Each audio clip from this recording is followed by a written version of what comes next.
खाने पीने की दौड़ के बीच, टेस्टी फूड वाली दौड़ के बीच कोई उपवास करने को कह दे तो हम जैसे सामान्य व्यक्तियों को तो नानी याद आ जाती है। 15 दिसंबर 2020 का वो दिन, मंदसौर एमपी में आए हुए इस स्थान पर एक महातपस्वी का महाप्रयाण उस दिन इस पार्थिव शरीर में से हुआ था। आज हम जो बात कर रहे हैं वो शायद आपको सिर्फ चौंकाने वाली ही नहीं किंतु आपके दिमाग के सभी विचारों को बंद करने वाली भी हो सकती है। जी हाँ, 98 मासक क्षमण। एक मासक क्षमण यानी 30 उपवास, 98 मासक क्षमण यानी 30 उपवास 98 बार, 98 टाइम्स। जिन शासन के एक महान तपस्वी साधु भगवंत की गौरव गाथा को आज हम अनुभव करेंगे। बने रहिए इस वीडियो के अंत तक और भविष्य के अपडेट्स के लिए चैनल सब्सक्राइब कर दीजिए। सामान्य व्यक्ति के लिए तो एक उपवास भी बहुत भारी पड़ता है। उपवास वाले दिन और अगले दिन हम में से कई लोगों के चेहरों पर तो 12 ही बजे हुए रहते हैं और यही विचार चलता है कि कब अगले दिन सूर्योदय हो, नवकार सी आए और पारना हो। एक उपवास में भी जब हमें अशक्ति की अनुभूति होती है, उसी स्थान पर एक महात्मा ऐसे हैं कि जिन्होंने अपनी 44 वर्ष की घोर साधना में दीक्षा जीवन में 98 मासक क्षमण किए हैं। हिसाब लगाने जाए तो 44 वर्ष के दीक्षा पर्याय में लगभग 8 वर्ष जितने दिनों में इन्होंने आहार ग्रहण ही नहीं किया। ये महाराज साहेब और कोई नहीं परंतु श्री अखिल भारतवर्षीय साधु मार्गी जैन संघ के रत्नत्रय के महान आराधक, परमागम रहस्य ज्ञाता, संयम के सजग प्रहारी, तरुण तपस्वी, युग पुरुष परम पूज्य आचार्य भगवंत श्री रामलाल जी महाराज साहेब के आज्ञानुवर्ती सुशिष्य, घोर तपस्वी, महामुनिराज शासन दीपक श्री अशोक मुनि जी महाराज साहेब थे। इन मासक क्षमणों के बीच में वे सिर्फ 8 से 10 दिन पालना करते थे। आसान भाषा में समझे तो 30 उपवास किए, फिर 8 से 10 दिन आहार ग्रहण किया, उसके पश्चात फिर से 30 उपवास। ये क्रम ऐसे ही चलता रहा।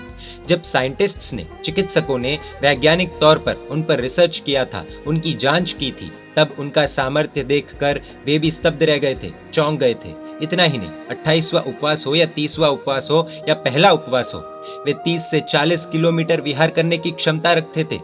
जरा सोचिए, जब हम शत्रुंजय आदि पर्वतों पर चढ़ते हैं या किसी भी पर्वत के शिखर पर पहुंचने का प्रयत्न करते हैं, तब हमारी शक्ति, हमारी छाती बैठ जाती है। और ये मुनिराज खाली पेट ही 30 से 40 किलोमीटर भी विहार कर सकते थे और वो भी 30वें उपवास पर।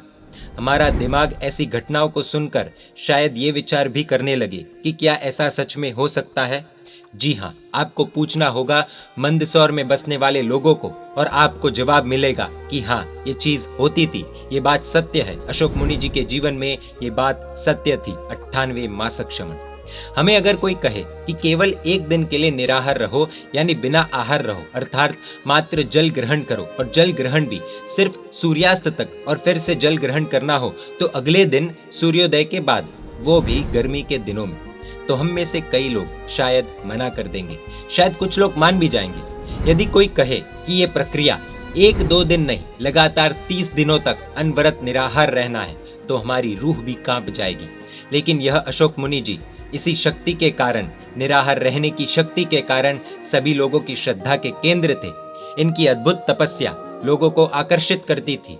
इनकी ये जबरदस्त तपस्या इनके प्रति हृदय में अहोभाव प्रकट करवाती थी। इस घोर तपस्या की इस अवधि में मुनिश्री केवल उबले हुए जल का ही सेवन करते थे।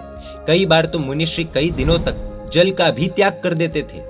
15 दिसंबर के दिन मंदसौर के जम्बूवाला स्थानक में पूर्ण चेतन अवस्था में अशोक मुनि जी मोक्ष पथ पर अग्रसर हो गए। अशोक मुनि जी शाम के प्रतिक्रमण के पश्चात स्वाध्याय सुनते सुनते रात्रि में लगभग 9:30 बजे समाधि मृत्यु को पाकर देवलोक गमन हुए हैं। जब भी किसी उत्तम आत्मा का गुणगान हम सुनते हैं या अपनी आंखों से देखते हैं या अनुभव करते हैं, तो ये विचार आने की संभावना होती है कि उनकी किस्मत अच्छी है, सब कर्मों का खेल है। लेकिन वास्तविकता कुछ और होती है। ये तपस्या जो हमें दिखती है, ये ऐसे ही प्राप्त नहीं होती। इसीलिए अगले भाग में हम देखेंगे इन तपस्याओं के पीछे का क्या रहस्य था, किस तरह का पुरुषार्थ था, खुद के अभिग्रहों के अंदर दृढ़ रहने की शक्ति एवं संकल्प उनमें कहां से प्रगटा था और उनके वैराग्य का क्या बिंदु था, वो सब हम जानेंगे अगले भाग में। देखने के लिए आपको Jain media YouTube channel subscribe कर नोटिफिकेशंस के लिए बेल आइकन प्रेस करना होगा। आप हमें फेसबुक और इंस्टाग्राम पर भी फॉलो कर सकते हैं। परमात्मा के आज्ञा विरुद्ध कुछ भी कहा हो तो मिच्छामि दुक्कडम।